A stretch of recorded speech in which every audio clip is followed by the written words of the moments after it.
Gracias por continuar con nosotros en el Heraldo de México. Esta es la información más importante hasta este momento. El gobierno federal reportó 8 muertos por COVID-19 en México. Son 585 casos confirmados, más de 2,000 sospechosos y casi 3,000 casos negativos. Sobre los fallecidos, la doctora Ana Lucía de la Garza, directora de Investigación Operativa Epidemiológica, detalló que los principales padecimientos que agravaron su condición fueron el tabaquismo, insuficiencia hepática, diabetes, obesidad y asma.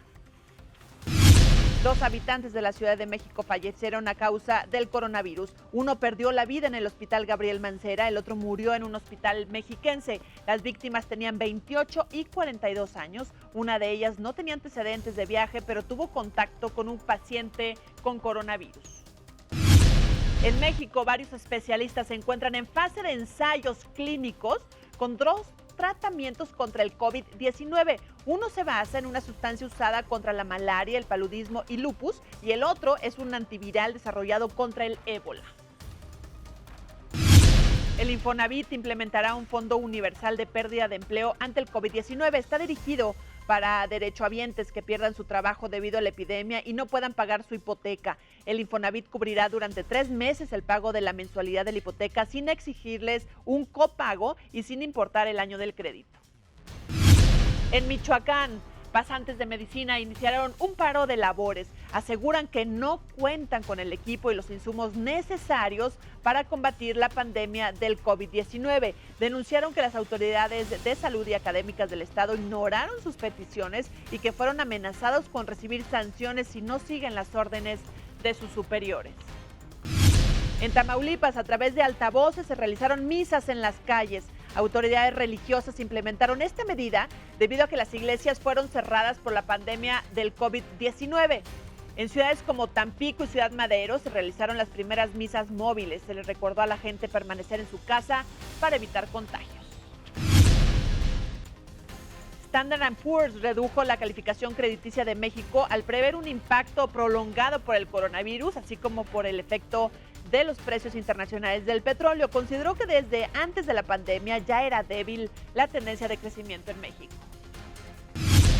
Los miembros del G20 se comprometieron a adoptar las medidas necesarias para minimizar el daño social y económico del coronavirus en el mundo. Afirmaron que están inyectando más de $5 billones a la economía global. Al norte de Estados Unidos, Canadá no está a favor de que Donald Trump envíe soldados a la frontera entre ambos países debido a la pandemia. Canadá y Estados Unidos tienen la frontera más larga no militarizada en el mundo, por lo que Justin Trudeau ha estado en conversaciones con la Casa Blanca para que así se mantenga. Varios países iniciaron campañas con superhéroes, bailes, canciones y personajes para crear conciencia de la gravedad sobre la propagación del COVID-19. Entre ellos destacan Vietnam, que tiene una estrella pop animada para alertar sobre el peligro del virus. Además, en México, Susana Distancia para evitar el contacto físico. Esto es lo que pasa en el mundo. Hasta aquí el resumen de las 8 de la mañana.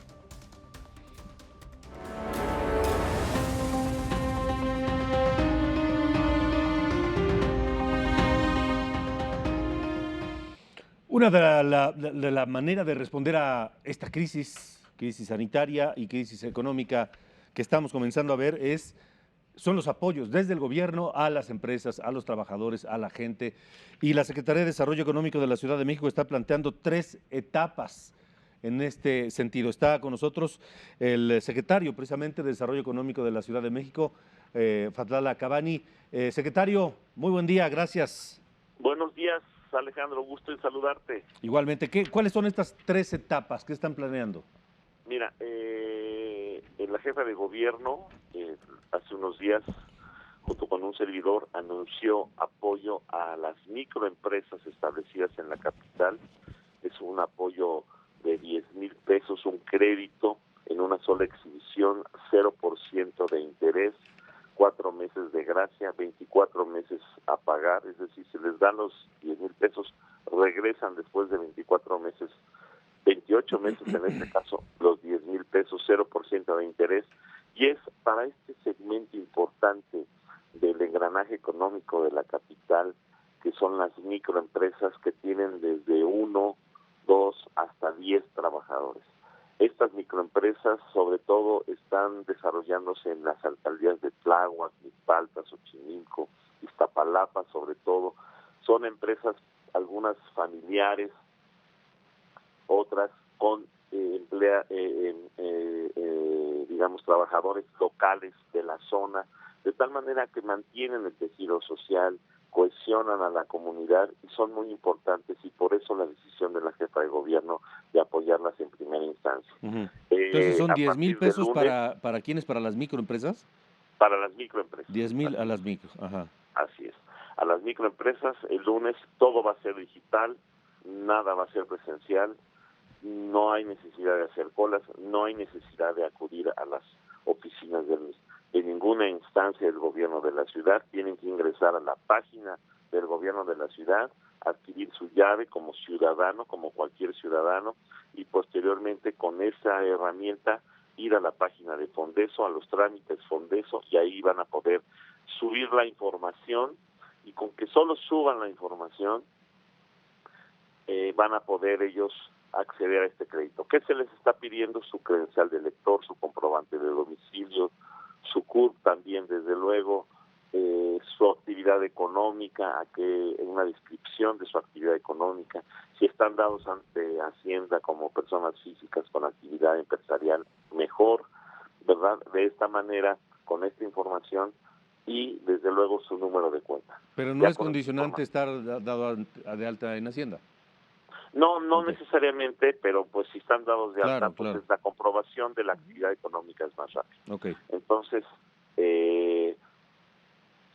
nosotros vamos a dispersar el recurso por la vía, digamos, financiera, uh-huh. Una dispersión electrónica, y van a obtener su recurso en forma inmediata. No van a poder, no hay necesidad, quiero decir, de acudir a ninguna oficina, y eso es importante recalcarlo, porque no queremos ni colas, ni filas, ni aglomeraciones de ningún tipo. Todo va a ser digital y es inicialmente para este sector. Más adelante vamos a iniciar otro programa que, en coordinación con el gobierno de México, con el gobierno del licenciado López Obrador, a través de la Banca de Desarrollo con Nacional Financiera, ya estamos asignando este producto para las pequeñas y medianas empresas, es decir, para aquellas que tienen más de 30 trabajadores, en el caso del comercio, y hasta 50 trabajadores en el caso de la industria aquí en la capital, para las pequeñas empresas, y de ahí en adelante para las medianas empresas. Igualmente va a haber créditos y apoyos, esto es en el marco de esta primera etapa. ¿Hay montos para estas pequeñas empresas? ¿Mandé? ¿Cuál es el monto para las pequeñas empresas?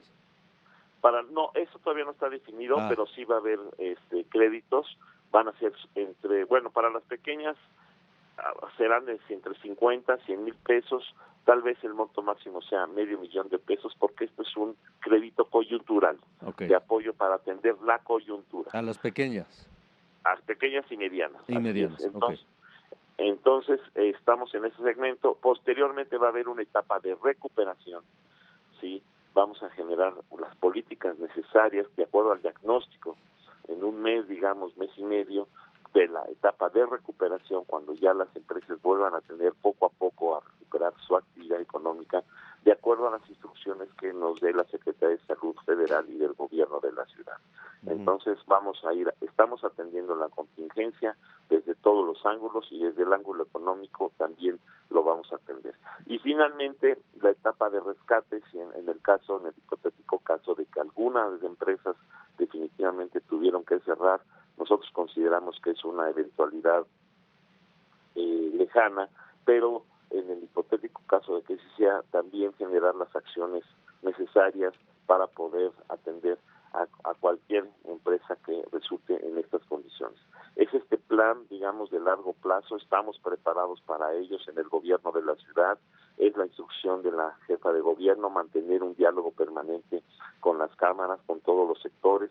Ayer me reuní con la Canirac, con DICARES, con estas agrupaciones que alrededor de los restauranteros, de las cafeterías, de las fondas, de las cadenas de restaurantes, que algunas son nacionales, otras extranjeras, pero que son importantes porque todas dan empleo importante para todos los casos. Secretario, entonces, quienes tengan un micronegocio y quieran un crédito de hasta 10,000 pesos, tienen que, ¿qué tienen que hacer a partir de hoy, verdad?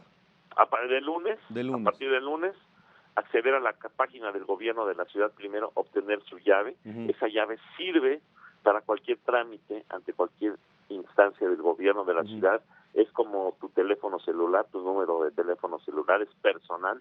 Con esa accedes a páginas de Fondeso, que es Trámites Fondeso. Ahí subes toda la información, todo lo que se te pide, todos los datos, tu número de cuenta, ¿sí? Y se procesa esa información y en los próximos días se hará el depósito vía transferencia. A partir del lunes hay que hacer esto, ¿y la misma ruta será para pequeñas y medianas empresas? La próxima semana vamos a anunciar para pequeñas y medianas empresas junto con la banca de desarrollo del gobierno federal. Entonces hablamos la próxima semana para esto, ¿sí? También me gustaría, por supuesto, platicar contigo de ese tema, porque la instrucción es no descuidar a ningún sector económico de la ciudad, a las micros, a las pequeñas, a las medianas, a este gran sector que aporta más del 80% de los empleos en la ciudad, el 65% del Producto Interno Bruto de la ciudad producen las MIPYMES. Entonces no los vamos a descuidar, los vamos a acompañar, estamos en diálogo con todas las cámaras y así vamos a seguir el resto de la contingencia. De acuerdo. Secretario Fadlal Acabani, gracias. A ti, Alejandro. Hasta luego, buen día. Hasta luego, buen día. El Parlamento Europeo destinará 37,000 millones de euros para apoyar a miembros de la Unión Europea más afectados por el COVID-19. Por primera vez se votó por correo electrónico y se trata de 3 medidas de urgencia dirigidas a los sistemas de salud, pymes, mercados laborales y otras partes vulnerables. Dicha propuesta fue aprobada con 683 votos a favor, 1 en contra y 4 abstenciones. El Reino Unido registró por primera vez 100 muertes en un día por COVID-19.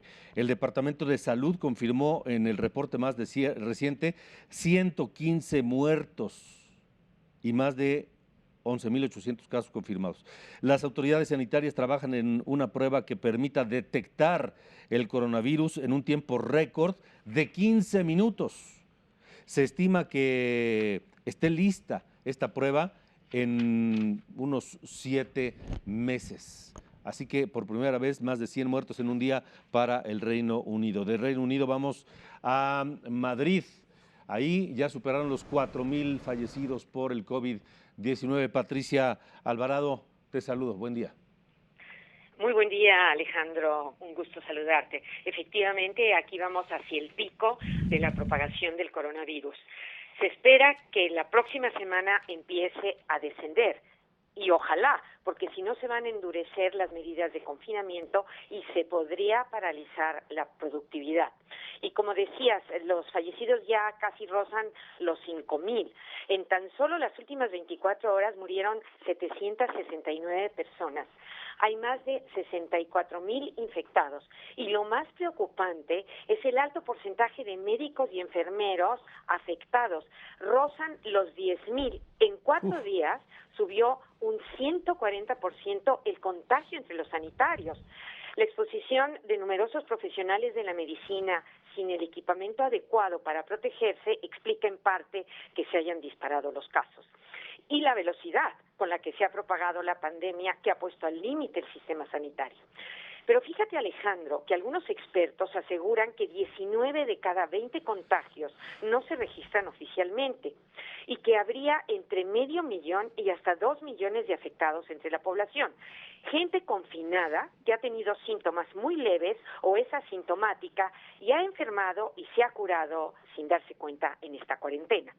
Los test masivos, como lo estabas comentando, ayudarían a frenar más rápido la pandemia, pero la dificultad de adquirirlos en el mercado internacional es un problema. Las primeras 50,000 pruebas que se habían encargado a China no han servido para revelar los contagios. Y Alejandro, el presidente de la patronal de España alertó que el desplome económico que se viene encima podría cobrarse más víctimas que el coronavirus por el desempleo que puede haber y empresas que no soportarán la parálisis por más tiempo. El presidente Pedro Sánchez y el primer ministro italiano Giuseppe Conte han hecho un frente común para exigir a la Unión Europea que en 15 días tenga un paquete de medidas para apuntalar las economías, sobre todo del sur de Europa, con la movilización de 750.000 millones de euros, algo a lo que se opone Holanda y Alemania. Alejandro. Vaya, vaya, vaya. Sí, esta dificultad de conseguir pruebas confiables, Patricia, lo que le pasó al propio gobierno español de comprar miles de pruebas que resultaron pues, que no funcionan como uno espera.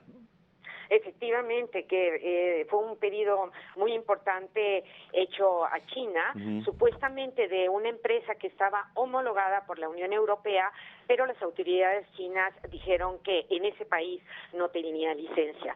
Pero bueno, el drama es el desabastecimiento que hay en el mercado internacional de todo el material sanitario, y verdaderamente los test y los rápidos, como comentabas ahora, que en 15 minutos se puede saber si una persona está infectada o no, serían un instrumento valiosísimo para frenar la pandemia e identificar los casos sanos de los que están enfermos.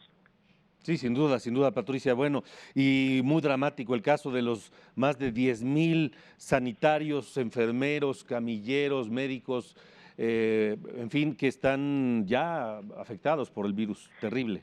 Y con un estrés tremendo, porque cuando llegan a su casa, pues el trato con la familia,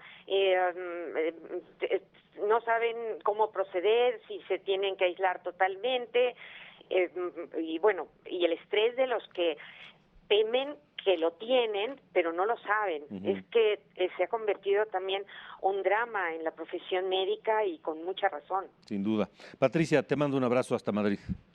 Pues que tengan muy buen fin de semana dentro de lo que cabe y que nos cuidemos todos. Así es, así es. Patricia, gracias. A ti. Hasta luego. Un abrazo. Hasta luego, un abrazo. Le voy a poner en la pantalla una imagen de cómo se ha comportado la epidemia en México, los contagios en México. Es COVID-19 en México, la fuente es Bnomics, ahí lo puede consultar en esa página de internet, y tal vez en su página, en su pantalla se vea muy pequeñito. En un momento lo voy a ampliar.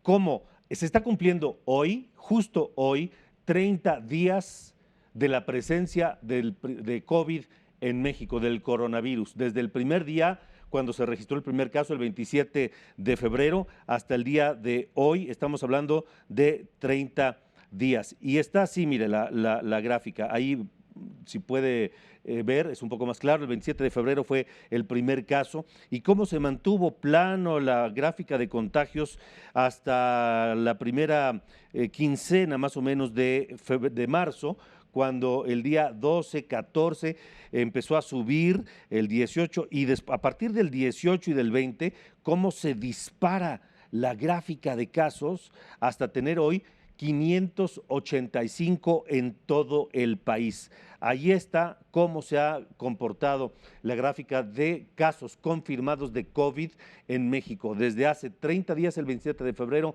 hasta el día de hoy, en que van 585, con un número pobrísimo, paupérrimo de pruebas aplicadas a los mexicanos. México se encuentra en el último lugar mundial de pruebas aplicadas para coronavirus ante esta pandemia. Somos el último lugar mundial.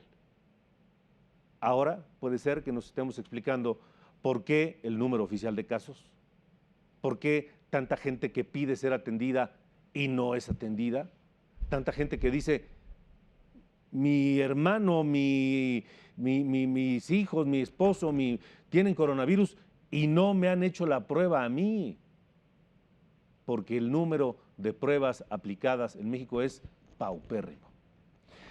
Tenemos más, por supuesto. Vamos a la imagen del Paseo de la Reforma esta mañana en la Ciudad de México. Ahí está, son las 8:20. debería haber muchísimo más tráfico. No hay no está desierto ese cruce de Florencia y Paso de la Reforma, no está desierto, pero es muy poca la afluencia de personas, esto aquí en la Ciudad de México. Y del otro lado del mundo, en España,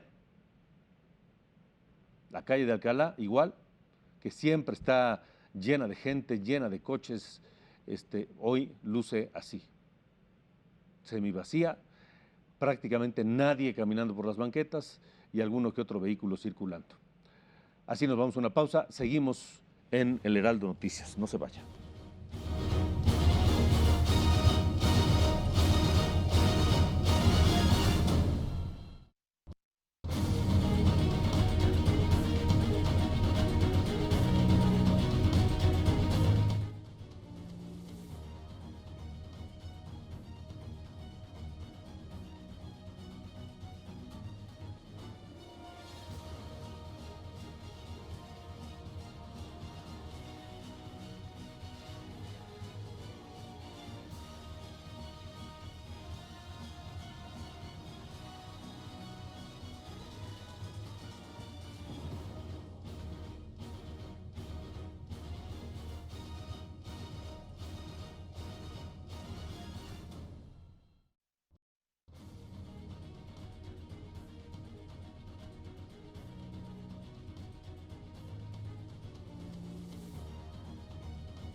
Continuamos. Noticias de la conferencia mañanera en Palacio Nacional. Hace unos momentos el secretario de Comunicaciones y Transportes, Javier Jiménez Espriu, dijo que el helicóptero en el que viajaban la exgobernadora de Puebla, Marta Erika Alonso, y su esposo, Rafael Moreno Valle, más otras 3 personas, no presentó fallas al momento que cayó y se impactó a tierra. Los 5 murieron y este es parte de este informe que se presentó hoy en la conferencia de Palacio Nacional. Antes del impacto contra el terreno no hubo ningún desprendimiento de componente alguno del helicóptero. O sea, no se cayó ninguna pieza, no falló ninguna pieza durante el vuelo. Hay testigos que señalaron, está todo contemplado en los documentos, que señalaron que el helicóptero de pronto giró hacia el lado izquierdo, se fue, cayó y se impactó invertido contra el terreno. No se reveló evidencia de mal funcionamiento o falla que hubieran impedido la operación normal del helicóptero. O sea, ninguna de las partes fundamentales del helicóptero falló. Además, aseguró que el 24 de diciembre de 2018 el helicóptero no debió de haber volado, ya que se tenía conocimiento de un mal funcionamiento en el sistema de la aeronave, y explicó que los factores contribuyeron al accidente. En primer lugar, prácticas de operaciones, mantenimiento y despacho inadecuados por parte del taxi aéreo y de la empresa que proporcionaba el servicio de mantenimiento. Una decisión inadecuada del taxi aéreo y de la tripulación de continuar realizando vuelos teniendo conocimiento de un mal funcionamiento intermitente del actuador lineal de alabeo del sistema de aumento de estabilidad número 2 en vuelos previos, en varios vuelos previos, sin apego al contenido de la lista de equipo mínimo. Descartó el secretario de Comunicaciones y Transportes cualquier tipo de sabotaje al helicóptero, debido a que los investigadores no encontraron nada raro o ajeno a la aeronave. Los investigadores de la agencia y las autoridades de los países fabricantes de motores y de helicóptero confirmaron al término de las investigaciones que durante la inspección de los restos no se observaron indicios de materiales ajenos al propio helicóptero. No había aves, ni pedazos de aves o proyectiles, ni evidencias de daños que acrediten que existió un posible acto de sabotaje o de explosivos. Esto fue un claro consenso de todos. Y aumentó a 10 el número de muertos por un medicamento contaminado aplicado en un hospital de Pemex en Villahermosa, Tabasco. La víctima fue un hombre de 64 años de edad, quien se encontraba en terapia intensiva, falleció anoche. Sin embargo, Pemex solo ha reconocido 7 víctimas en este momento. Las denuncias presentadas por familiares ante la Fiscalía de Tabasco apuntan que son 10 las personas que han muerto. En otros temas ya son 73, ojo, 73 casos de sarampión en México, de acuerdo con la Secretaría de Salud. En la Ciudad de México hay 64, mientras que en el Estado de México hay 9 casos. Entre las personas enfermas, la mayoría tienen entre 17 y 68 años. Solo 20 niños menores a 10 años están contagiados.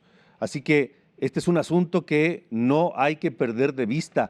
Repito, son 73 casos de sarampión en México. Y los cercos sanitarios, la pregunta, porque se establecieron cercos sanitarios, han funcionado 73 casos entre los 17 y 68 años de edad.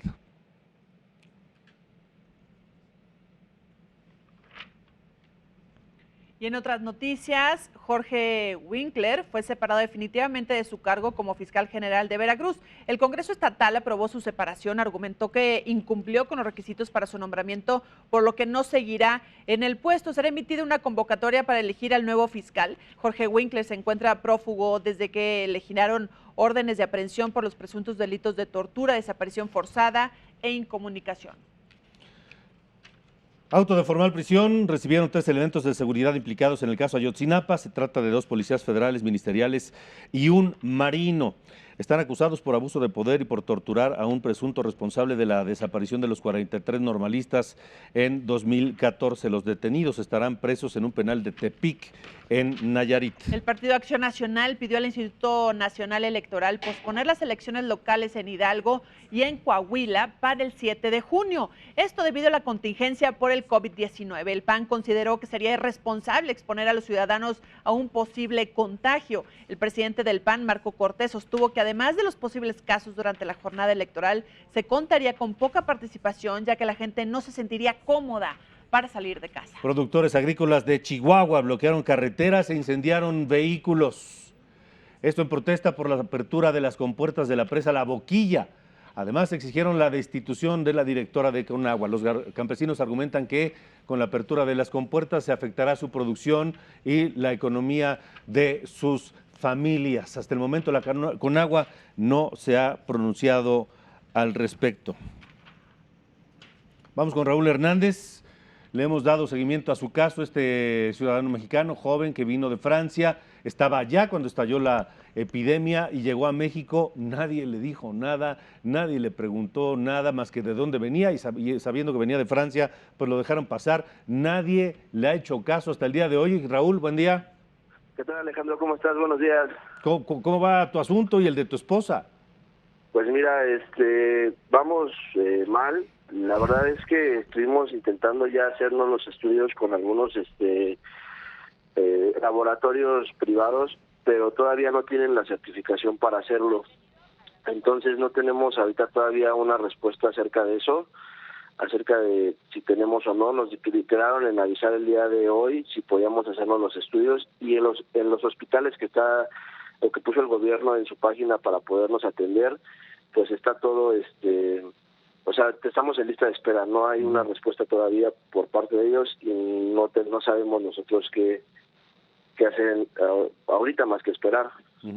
¿Cómo se sienten tu esposa y tú, Raúl?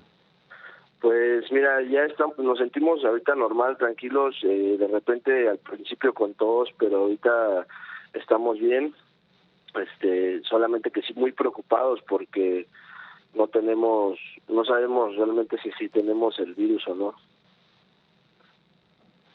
Entonces ya superaron esos síntomas.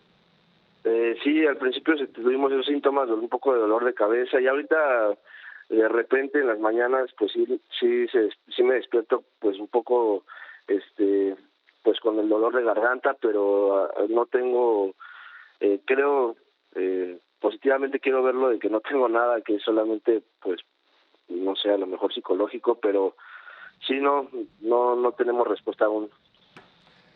Vaya, bueno, pues a seguirse cuidando, Raúl, seguimos en contacto. Te agradezco mucho.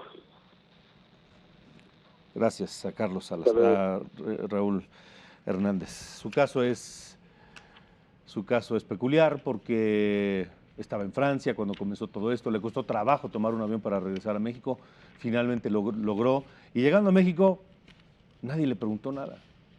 Bajó del avión y le dijeron, ¿de dónde viene? De Francia. Ah, pásele.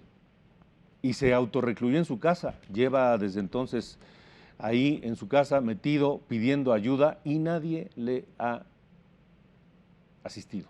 Como él, varios casos, ¿no? Como él también varios. Fue el que se quedó en cuarentena porque él así lo decidió, pero muchos otros han pasado tal cual, sí, ¿no? Sí, Cuando llegan, y de varios lugares, no nada más de España. Sí, de varios lugares, de Estados Unidos, de Italia, de Argentina. De muchos lugares.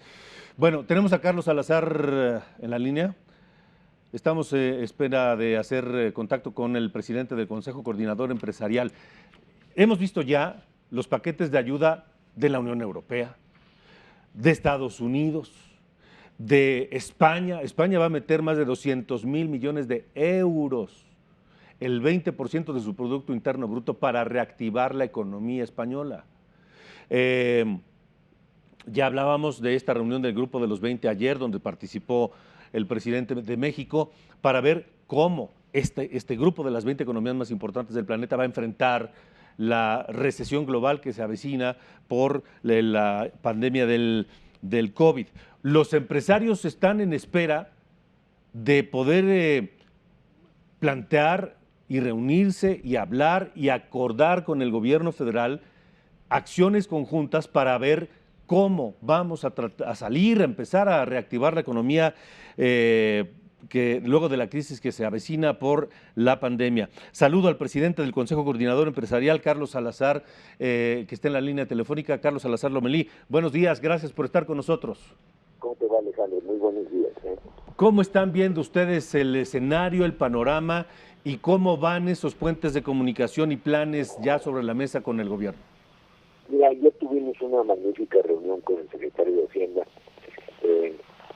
Tú sabes que hace ya días que habíamos presentado nosotros un programa en donde en ninguno de esos decálogos de propuestas, en ninguna, te repito, se había pedido baja de impuestos, ni que se tratara de salvar empresas, ni mucho menos.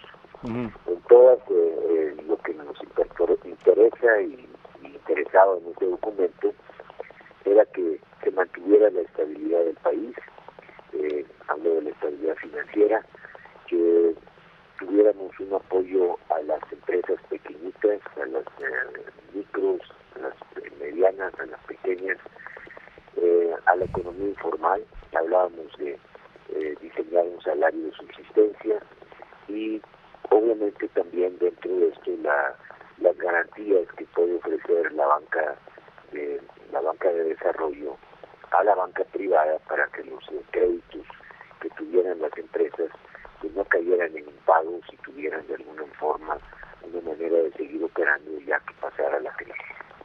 Todas nuestras iniciativas eran para asegurarle liquidez al mercado. Ayer que hablamos con el secretario de Hacienda, bueno, pues alguna de esas propuestas de una forma o de otra ya empezaron a movilizarse entre nosotros, y nos parece muy importante lo que ha hecho la Asociación de Banqueros, tratando de darle estabilidad a todos sus clientes. Todos tenemos alguna deuda con la banca, y el hecho de que se nos ofrezcan estas facilidades pues van a permitirnos perfectamente cualquier problema de liquidez que podamos tener en los próximos 3-4 meses, pues poder de alguna manera salvarlo. Esto es importantísimo para que la banca al final no caiga en impagos constantes de sus saqueros, de sus clientes. Entonces, hay que entender que las empresas no están mal. Lo que está mal es esto, que durante 3-4 meses no vamos a pagar, pero no vienen las empresas de una crisis en la cual tú tengas que salvarnos de algo. Y no estamos pidiendo aquí ninguna situación en la cual se tenga que salvar a una empresa. Hemos insistido en que se regrese el IVA. Esto ha sido algo que viene ya desde muchos meses atrás, en donde es una constante que las compañías se quejan de que no tienen liquidez suficiente, porque la autoridad no está regresando el IVA a tiempo. Desde que se aplicó la eliminación de la compensación universal, no hemos podido tener pues una estabilidad en cuanto al IVA que nosotros pagamos, el IVA que nosotros cobramos, y que cuando tú se le pides a la autoridad que te regrese la parte que te corresponde, pues ahí es donde se atora el asunto. Hay compañías que tienen meses esperando que se le regrese su IVA, y pues eso evidentemente va en contra de la estabilidad financiera de las empresas. Hemos pedido que se le pague a los proveedores a tiempo, nada que no haya sido situaciones que hemos estado reiterando desde hace mucho, pero que en estos momentos pues sí hacen verdaderamente una crisis. Entonces, esas son las peticiones. Creo que la medida esta de transferirle los 25,000 pesos a las micro y medianas, pequeñitas empresas informales inclusive, es una muy buena medida. Se va a convertir en realmente una transferencia, en un apoyo directo a las compañías pequeñitas. Eso esperábamos nosotros que existiese a través de un salario de subsistencia. Viene siendo para el propósito práctico exactamente lo mismo. Carlos, es que estamos hablando, por ejemplo, al menos en el tema de los pagos a proveedores y de devolver el IVA a tiempo a los contribuyentes que así lo hayan comprobado, de dos cosas que no las deberían estar pidiendo, que ya deberían ser pues una práctica regular, ¿no?, en este país, en tiempos de crisis y en tiempos normales.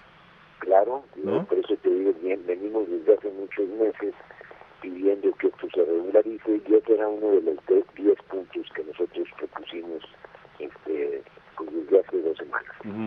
Ahora, Carlos, ¿hará falta o han planteado, se ha hablado o se ha descartado la posibilidad de una inyección directa del gobierno a la economía para darle impulso? Porque se habló a mediados del año pasado, cuando se hablaba que si estábamos al borde de la recesión, el secretario de Hacienda dijo: vamos a adelantar licitaciones del primer semestre del próximo año por 480,000 millones de pesos para darle pues un turbo a la economía y alejarnos de la posibilidad de la recesión. Hace unas semanas otra vez se habló de volver a adelantar licitaciones y demás del segundo semestre.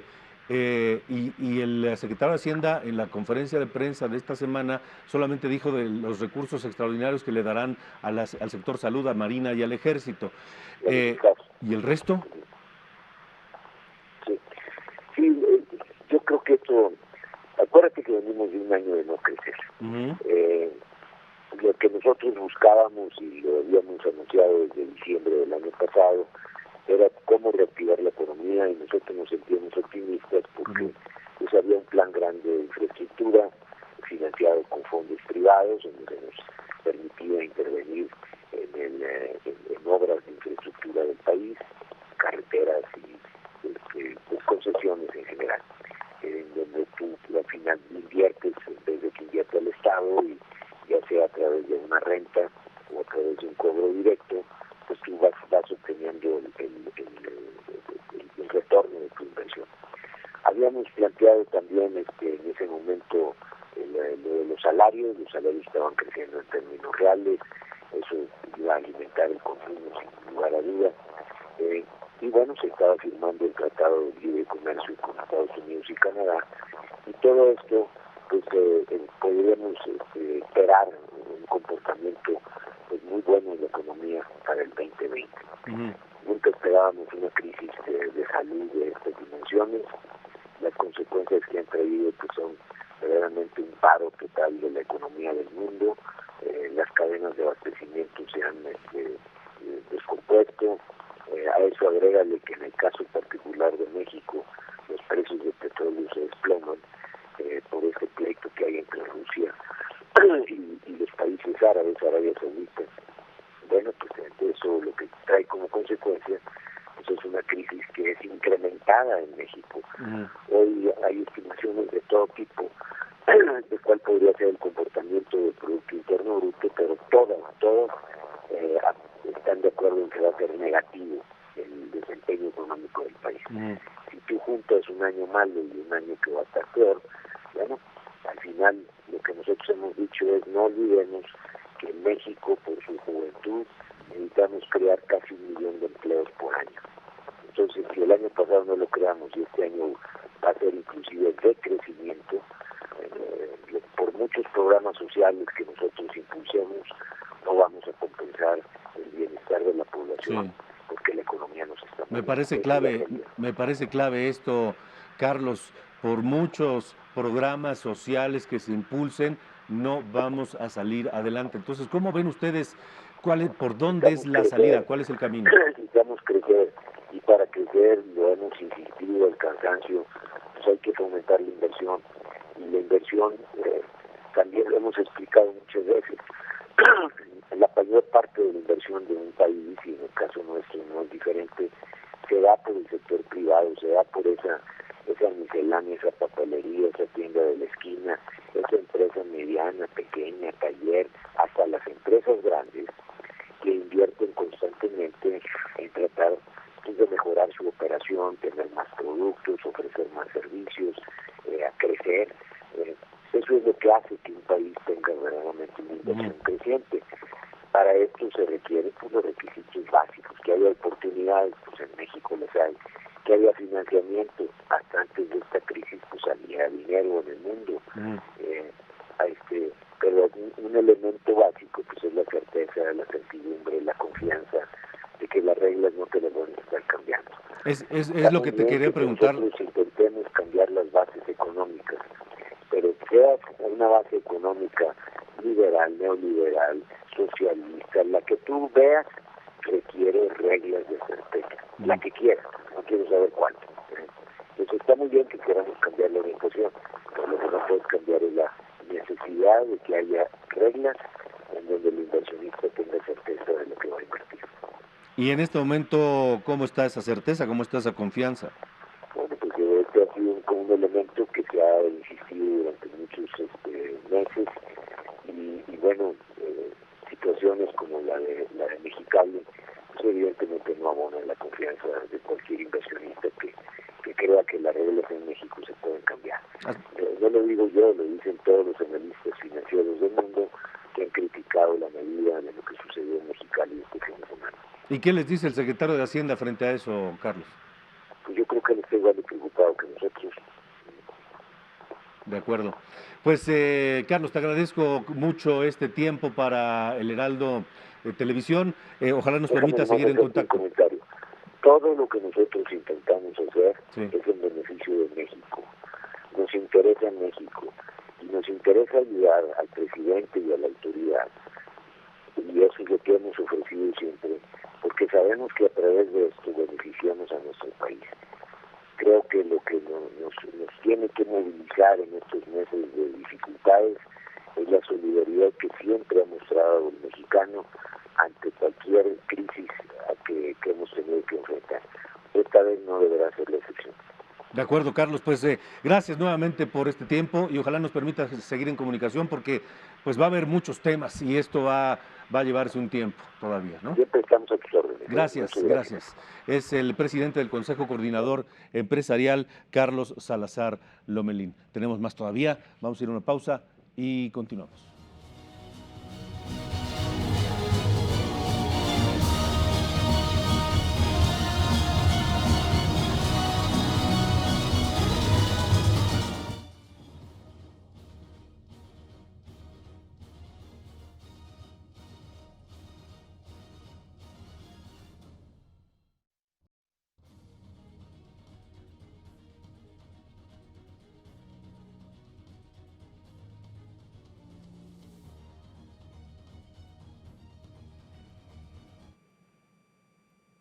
Ok. Escuchamos mal el audio de Carlos Salazar.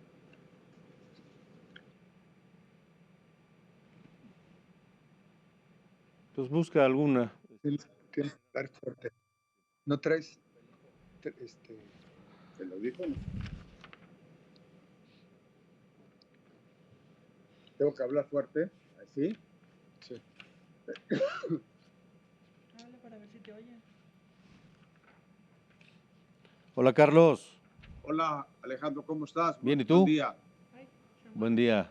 se mueve la Te cámara. escucho perfectamente. Ok, perfecto. Ahorita vamos ya contigo.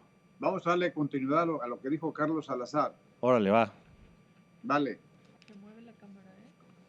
Se está moviendo y moviendo.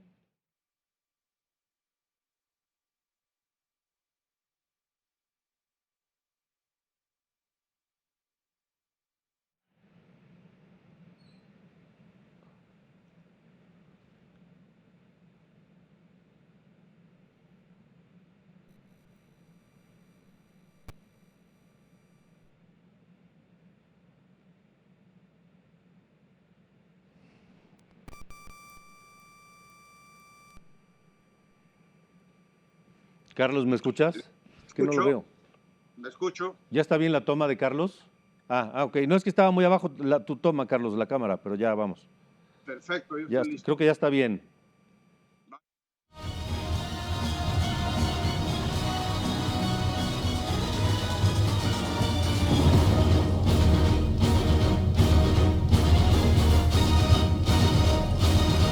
A partir del día de hoy nos acompañe en este espacio el analista político Carlos Salomón, analista y además exvocero presidencial allá por los años 90. Carlos, ¿cómo estás? Buen día.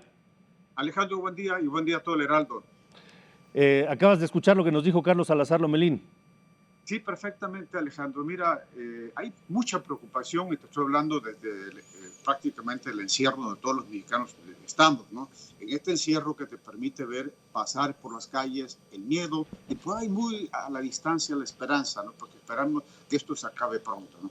Pero estos días, Alejandro, han sido terribles en función de esa sensación de miedo e impotencia ante este fenómeno del coronavirus que viene prácticamente a lastimar todavía a la sociedad mexicana. Yo siempre te he dicho, Alejandro, que en política hay que tener la razón, pero hay que tener un poquito de suerte, Alejandro. Pues si no tienes suerte, aunque tengas la razón, es muy complicado conducir un país. Si tú hoy mismo en la mañanera el presidente reconoció ahí, el secretario de Comunicaciones, que el helicóptero se cayó, el de Rafael Moreno Valle y el de la gobernadora, se cayó por una falla técnica, ¿no? Pero eso ocurrió, Alejandro, el 24 de diciembre de 2018, hace más de 16 meses. Entonces, a partir de ahí, luego tenemos el desabasto de gasolinas, el culiacanazo. La agenda de estos 16 meses es una agenda del diablo, ¿no? Y con esto del coronavirus, aparte de que se te cae el petróleo, se te cae la economía, estamos realmente en una situación donde estamos viendo dos escenarios, Alejandro. El escenario de las muertes que va a provocar el coronavirus. Sin duda que va a haber muertes, ya han habido más de 8. Pero también estamos viendo la otra muerte que va a provocar esa crisis económica de la que hablaba Carlos Salazar. Esa crisis económica producto de una instrumentación de política económica que provocó una recesión, la baja del petróleo y ahora con este coronavirus que nos han mandado todos a un reclusorio voluntario. Esto es donde tenemos que tener cuidado, porque ya el tejido social está muy lastimado, Alejandro. Y un llegue como este de parte del coronavirus que te manda a encerrarte un mes, 2 meses, y hay 8 millones, te recuerdo, Alejandro, de personas de edad, de la tercera edad, que pueden ser víctimas de la enfermedad. Pero en este momento, Alejandro, hay miles de gente que están en su casa y han dejado el trabajo eventual, no tienen ingreso de ningún tipo. ¿Hasta cuándo va a aguantar esta gente, Alejandro? Yo creo que es importante el daño económico a la salud, pero también es muy importante el daño económico que va a parar este parón económico. Yo estimo fácil 18 millones de mexicanos al salir de la eventualidad se irán a sus casas. Y una cosa es que te vayas a tu casa y otra cosa es que tengas dinero para mantenerte un mes o 2 meses. Y cuando tú te vas del desempleo, Alejandro, estás prácticamente en la frontera de la pobreza. Podemos hacer que el coronavirus, como yo me viene manteniendo, sea una fábrica de pobres que lastima más al tejido social. Y esto es importante, Alejandro, porque hay que cuidarse, ¿no? Hay que ver que no se contagie. Y por eso está esta reflexión. En política hay que tener suerte y hay que tener razón, pero no basta la razón. Y la suerte, hoy está anunciando el presidente que se va a una gira por Nayarit, por Sinaloa, por Sonora. Hay un malestar por la conducta del presidente. ¿Por qué? Porque se está mostrando en público, porque no se está cuidando. Y ese malestar puede empezar a generar una situación de incertidumbre. Yo creo que son tiempos más que de polarizar, son tiempos de buscar alianzas, construir alianzas, Alejandro. No hay otra, porque si en estos tiempos no le encontramos la medida a las cosas, podemos, aún teniendo la razón, podemos tener serios problemas. Yo creo que el coronavirus vino a golpear una economía ya de por sí en recesión, una economía ya muy lastimada, con mucha gente en la calle, y que además el coronavirus puede incluso poner en riesgo ese triunfo del 1 de julio, porque la gente tiene memoria corta, Alejandro. Entonces es importante hacer las cosas con una prudencia, con una sensatez, para encontrar, Alejandro, caminos que nos permitan salir de este bache y que en la calle que estamos viendo el miedo, en lugar de ver miedo, empecemos a ver la esperanza. Pero eso solamente lo podemos hacer todos, Alejandro. No sé cuál sea tu opinión sobre esto, pero yo en lo personal estoy preocupado, pero yo sí veo que la sociedad va a responder. Yo te recuerdo, Alejandro, que en el 85 hubo un presidente que lo rebasó la sociedad, pero la sociedad se autoprotegió y al final salió una nueva sociedad viva, que es lo que puede pasar en este 2020. Sí, yo veo que la sociedad mexicana está comportándose igual, parecido a aquel 85, claro, son dimensiones distintas de tragedia, pero esta crisis económica, a ver en qué estado nos deja, Carlos. Muchas gracias, te mando un saludo y aquí nos escucharemos. Gracias, buen día. Que la suerte nos acompañe. Igualmente, sí, que nos acompañe la suerte. ¿Vamos a Roma? Vamos a Roma, vamos hasta Italia con nuestro corresponsal Pablo Esparza. Nos tienes más detalles, Pablo. Buen día. Buena tarde para ti. Hola, ¿qué tal? Buen día. Sí, pues aquí ya nos encontramos exactamente en la Plaza de San Pedro, en donde en un par de horas el Papa Francisco saldrá para dar... Bueno.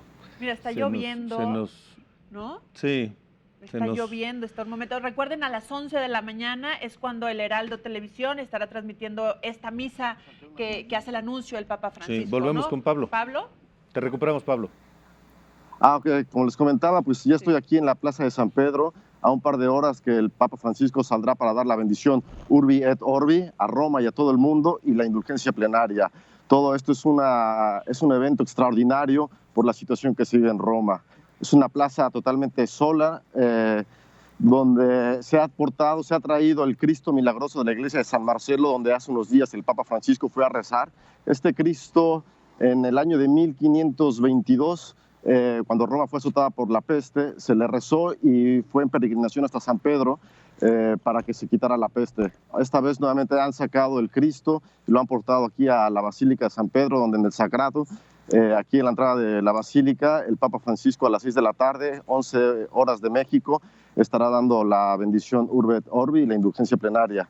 De hecho, hace un par de días hubo un 5º caso en el Vaticano de contagio, donde en la casa de Santa Marta, un funcionario de la Secretaría del Estado Vaticano, y ya se tomaron todas las medidas, se desinfectó todas las instalaciones. El Papa Francisco, él ya estaba tomando sus alimentos en su estancia, que consta de un baño, su cama y su sala. Antes compartía los alimentos con 70, 75 personas que vienen en la residencia de Santa Marta, aquí dentro del Vaticano, pero bueno, con esta situación pues están tomando las medidas más extremas con el Papa. Sí, hombre, este funcionario de la casa, de la residencia donde vive el Papa Francisco, que resultó positivo a coronavirus y que ante esa situación el Papa pues, se ha recluido, no sale prácticamente de su habitación. Es muy pomposo decir sus habitaciones, pero en realidad es su habitación, ¿no? Exactamente, porque él podría utilizar la habitación que habían utilizado antes todos los papas, ¿no? En el Palacio Apostólico, pero él, como se sabe, desde un inicio que comenzó su papado, decidió permanecer y continuar en este modo sencillo de vivir. También te platico que, bueno, en la estación de trenes de Termini, aquí en Roma, pues ya se encuentran ambulancias donde se está dando servicio médico a toda la gente realmente que vive en las calles, donde se les toma la temperatura, se les da indicaciones de cómo lavarse las manos, las medidas que deben de tomar. También se está dando muchísima ayuda psicológica a través de las líneas telefónicas, porque pues ya estamos viviendo la tercera semana de encierro, de cuarentena, y obviamente pues la gente como sea, pues está viviendo un momento pues, que se empiezan a deprimir. Mucha gente mayor que estaba acostumbrada a hacer sus paseos, pues no lo pueden realizar. Las medidas de policía se han puesto todavía más exigentes, donde cada día se están cambiando la justificación para poder salir de casa, ¿no? De acuerdo. Ya las multas ascienden de 300 a 5,000 euros. O incluso algunos años de cárcel, ¿no? Tristemente también ayer, aunque el lunes, martes, había descendido un poco la curva de contagios y de fallecidos, bueno, ayer nuevamente volvió a ascender, ¿no? Ayer tuvimos una cifra de 712 fallecidos y en total ya tenemos 8,215 personas que han fallecido y un total de 62,013 contagiados al día de ayer. Muy bien, Pablo. Te agradecemos el reporte. Un abrazo hasta allá, hasta el Vaticano. Hasta luego. Que tengan buen día. Pablo Esparza. Y 11 de la mañana. 11 de la mañana. 11 de la mañana, los esperamos en el Heraldo Televisión porque estará la transmisión en vivo desde la Basílica de San Pedro el día de hoy, 11 de la mañana, horario de México. Acompáñenos. Buen día, pásela bien y Gracias. Cuídese mucho, por favor. Buen fin de Hasta el semana, lunes. no salgan. Nos vemos el lunes a las 7.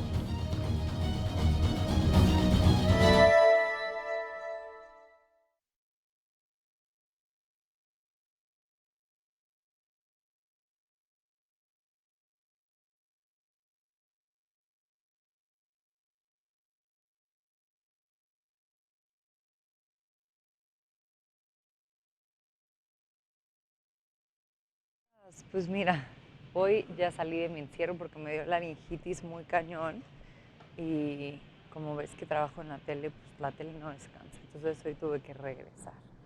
¿Cómo ves? De hecho voy a llevar tu nota, pero quería hablar contigo para ver si me regalas un Insta Live. ¿Cómo ves? Estaría increíble platicarlo, ¿no?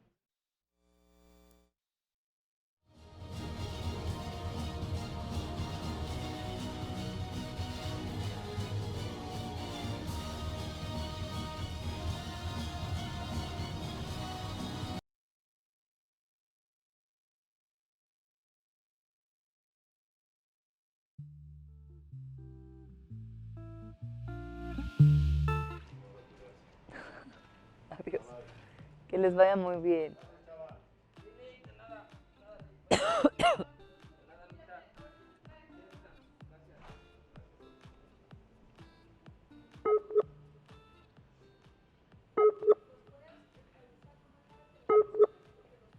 Hey.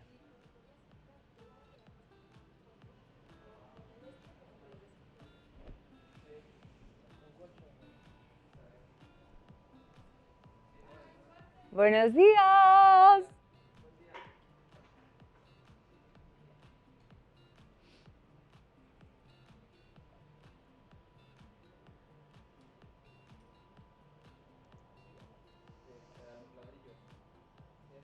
Sí.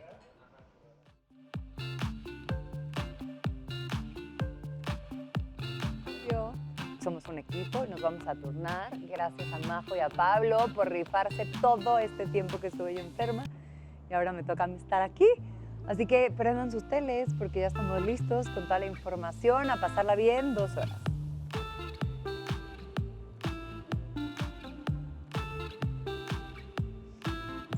Ok. Fuck it.